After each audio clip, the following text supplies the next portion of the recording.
020. Di sini saya akan menjelaskan alat-alat yang sering kita gunakan dalam pemetaan geologi. Yang pertama yaitu kompas.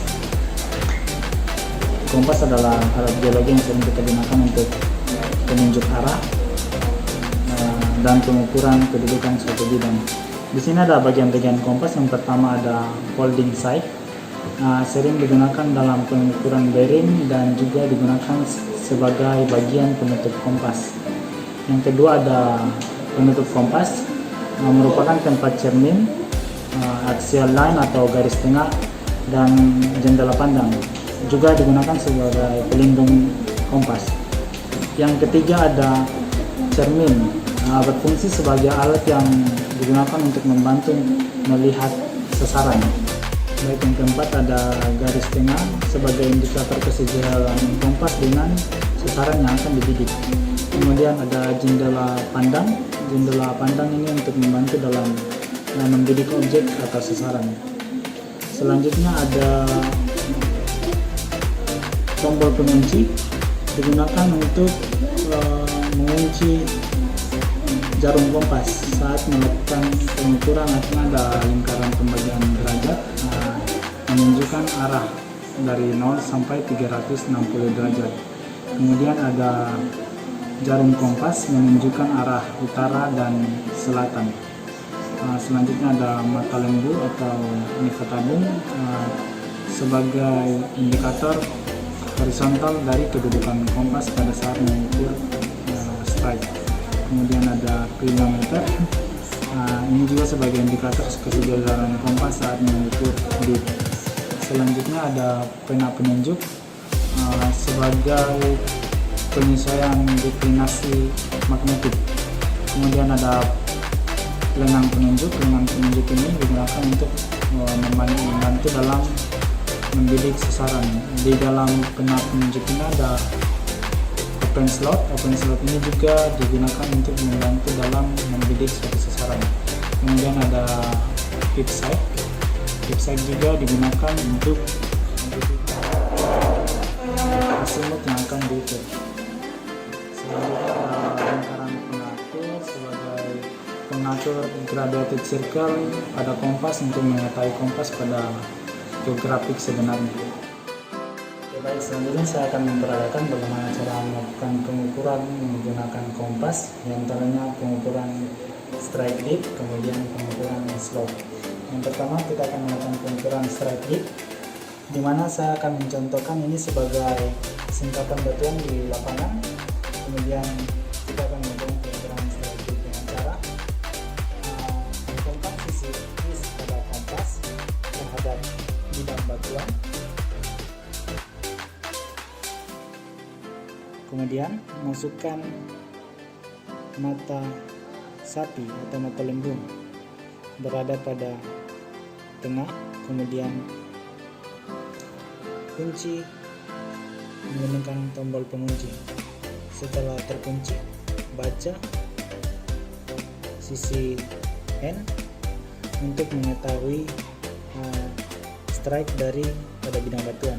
Di sini saya mendapat N 300 derajat east.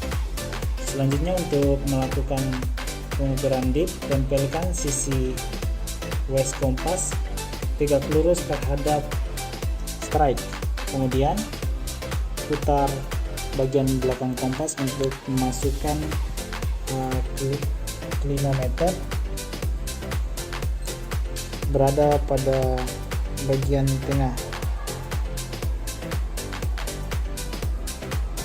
Oke, jika sudah, kita akan membaca bagian dalam kompas untuk mengetahui kemiringan. Di sini saya mendapat 54 derajat. Selanjutnya saya akan melakukan pengukuran slope, di mana bidang ini saya menganggap sebagai slope di lapangan. Di sini saya akan melakukan dua cara pengukuran. Yang pertama, menjejarkan kompas dengan bidang slope yang akan diukur, kemudian kita meter hingga berhubung air masuk pada bagian tengah. Kemudian baca derajat yang telah ada, yaitu 45 derajat. Baik, cara yang kedua dalam pengukuran slot yaitu tutup kompas hingga menyentuh 45 derajat, di mana dapatkan tube side dan holding side menyentuh suhu 90 derajat. Kemudian dari tangan penunjuk kita akan melihat slotnya menembus jendela pandang. Contoh, ini merupakan slot yang akan diukur. Kita akan mengukurnya dengan cara seperti ini. Jadi objek yang akan diukur akan menembus jendela pandang, kemudian masukkan 5 meter hingga berada di tengah. Jika membaca seperti yang sebelumnya, di sini saya mendapat 46 derajat. Ya, sekian dari penjelasan saya mengenai kompas. Alat selanjutnya akan saya jelaskan serta peragakan, yaitu GPS, di mana GPS ini kita sering gunakan dalam menentukan lokasi atau koordinat. Baik, di sini saya akan menjelaskan bagian-bagian GPS dan fungsi-fungsinya. Yang pertama ada antena GPS sebagai penerima sinyal dari satelit.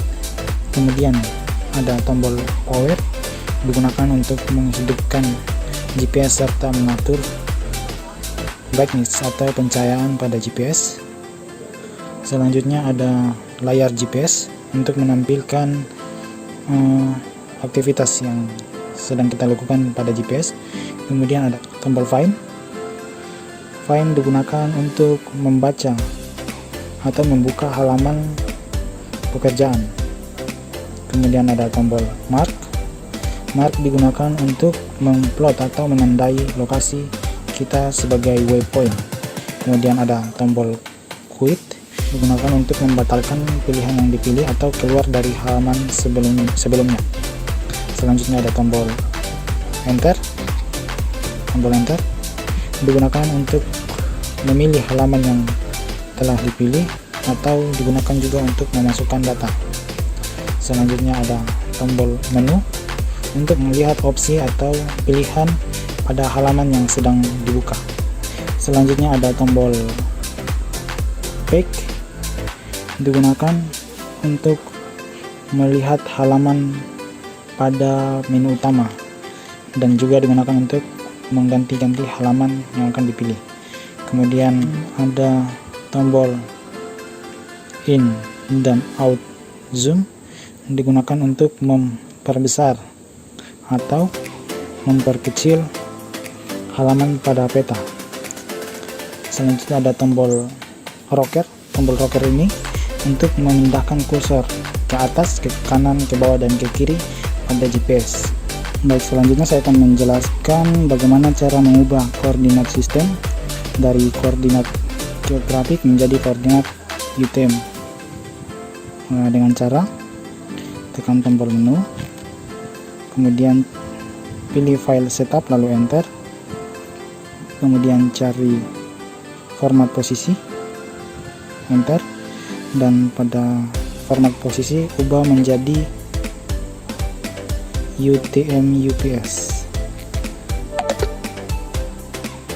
Jika sudah, kita akan membuktikannya dengan cara tekan tombol mark dan melihat koordinat yang terbaca, di mana koordinat yang terbaca sudah berubah menjadi koordinat UTM.